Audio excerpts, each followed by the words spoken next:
My name is Akot Sani from South Sudan, and my dream is to play professional football anywhere in the world. I left home with empty hands and a bag full of dreams and ambitions to become a professional footballer.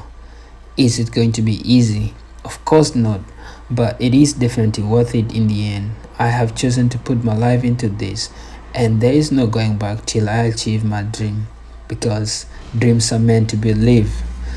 Where there's a will, there is always a way. Welcome to my journey. This is the road to pro contract. Hello guys, it's your boy Sunny right here, and this is the story of how I missed signing a pro contract in Thailand. So back in around February of 2020, I flew to Thailand on one-way ticket, just on hopes that I would find something. And the first team that I went on trial with was called Polistero. That was in the Thai Premier League at the time. They call it T1. And the lady that took me there had spoken with I think the sporting director, I don't know, somebody within the club. And so by the time I went down there for a trial, it was around evening hours, because Thailand is very hot, so they usually train in the evening. And but obviously most teams train at in the morning. So I got down there, and by the time I showed up, the team had already signed the third foreigner. And you guys, if you guys want to know something about Thailand or Southeast Asia, is that you are allowed to have a maximum of 3 foreigners in a team, and then 2 from any other from within the Asian world. And so by the time I went there, they already had 3 foreigners, and I was only able to train with the B team, which was going to play in the regional league. And they were like, well, sorry, but you cannot sign here. And I said, okay. So I went about, and then I was just waiting to find out more opportunities. So the mail agent that I was working with, or that I went there, that I was in contact with before I got to Africa, took me to this team that were looking for a forward striker basically, but obviously I was a winger. And the team were, it's called Mob Custom United, and they were playing a preseason tournament. And so I got down there, and I have some embarrassing story in the dressing room. So I got down there, and then they were doing massages. So I got on the massage table, and when I pulled my thighs, everybody started busting into laughter in the dressing room, and I was like, I didn't understand why, until I asked one guy that was sitting next to me. I think he's Swedish, and he has been in Thailand for too long. I was like, why is everyone laughing? They're like, yeah, your thighs are too small. They say you have small legs. At 18, I was a very young kid, skinny, and I was like, well, it's not the big body that can play the ball only, you know. So I was like, it's okay, did what we could. And then the coach had pulled me on the side, obviously, when I just came in. He took me through how he wants me to play, how he wants me to move, and what he, expected of me. So the game actually starts, and I started the game on the bench. And this was a preseason tournament. I was just more than excited just to be there, because it was a big game. They were playing a semi-finals at the time, and we were playing at Cheng Cheng Sao Stadium. I think we played actually against. No, I forgot it. I think we were playing against Cheng Cheng Sao. That was the team that we were playing against, or we were playing against a different team. I don't remember, because the next day we played the third place. So first half got done, and second half, towards the last 10-15 minutes, the coach told me to go warm up. I was just excited to go warm up, and then I came in, and there were these big announcers on the screen saying, "Oh, number 12, Akot Sani," and I kind of felt like I'd made it. It was a trial, but that was the first time I was seeing such kind of grass, very well cut. The stadium, there were fans and everything, and I went on for about roughly 10 minutes or so. I did my thing. I think I played good. I was not on the ball too much, but I was playing on the right wing. I'm a left winger. And so I got the ball, I did my thing, and after the game, the agent was happy, and the coach, I think, he was happy as well. So they were like, yeah, you come back tomorrow for the third place play. And so the next day, the agent was happy. He brought me back, and I thought now this time probably I would start the game or get more than the minutes I got in the previous game. He was wrong. The game started, and I was on the bench for the whole 90 minutes. They did not put me on, and we did not understand why at the time.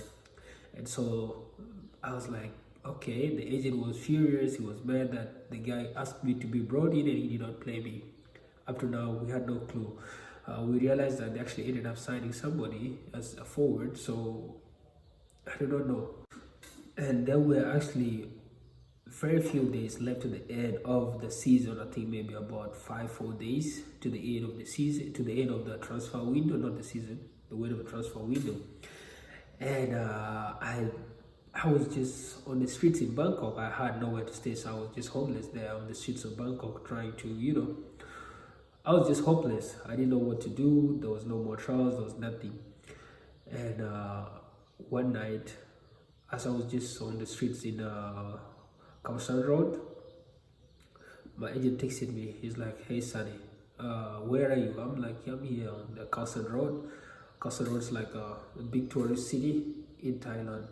Oh, my agent was like, "Yeah, there was a club here that wants to sign you. They had seen you play." And now they were like only 2 days or 1 day to the end of the transfer window. It's like, "Can I get you released later from your former club?" And my former club back in South Sudan was Amarat United. So I was back to life. I was very excited. I was like, okay, finally the dream is gonna come true. And I was like, okay. So I ended up trying to get my release later back from my country, and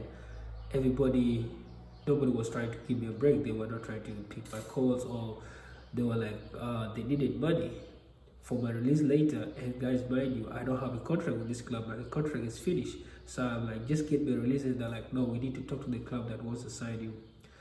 African mentality, the thing that when you're out here in Europe, or I mean, when you're outside Africa, you kind of like make money. That was not the case. I was just earning. I was gonna earn obviously more than what I've earned, but they made it very difficult. And as time was going by, the agent was pressuring. It was like the club has already drafted the contract. They're just waiting for the release later. And guys, this is also another thing with teams in Thailand. Sometimes teams actually they wait out very, very, very late till almost the last days of the transfer window for them to make signing, and usually they always look on the lookout for the next better player until they realize that okay, you can't get any better than what you already what had shown up to you, and then they just want to sign randomly or based on recommendation. But my case was they had seen me play, and then yeah, they wanted to take me in. Anyway, the club back in Africa, they refused to send a release later until the transfer window actually closed. So my club back in Africa failed me because they wanted money, or they wanted to speak to the club. And I told them, guys, let me just sign. If there's anything that I'll get, for sure, I'll give you guys something. I know I'm not obliged to, but I'll do it for the sake of my thing. They were like, no. So the transfer window closed midnight because the agent was still in contact. Sunny, get this thing done. And midnight came, the transfer window closed. It's like, sorry, the club cannot register anymore. I just broke down in tears on the streets. I was crying. I was like, this broke my heart, because I left home on one-way ticket, and the circumstances I was living in were so bad. I was sleeping on the streets, and now that finally something was about to fall in place, somebody just decided that, nope, not today. And that's how I ended up missing out on the signing in Thailand. And my visa was actually almost running out. I came on a 1-month visa, and the visa was going to be expiring in probably like another week time or so. And I didn't want my visa to expire, so I could run into problems with the police.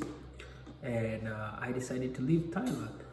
So that's the story of how I almost signed with the team in Thailand, and that never happened.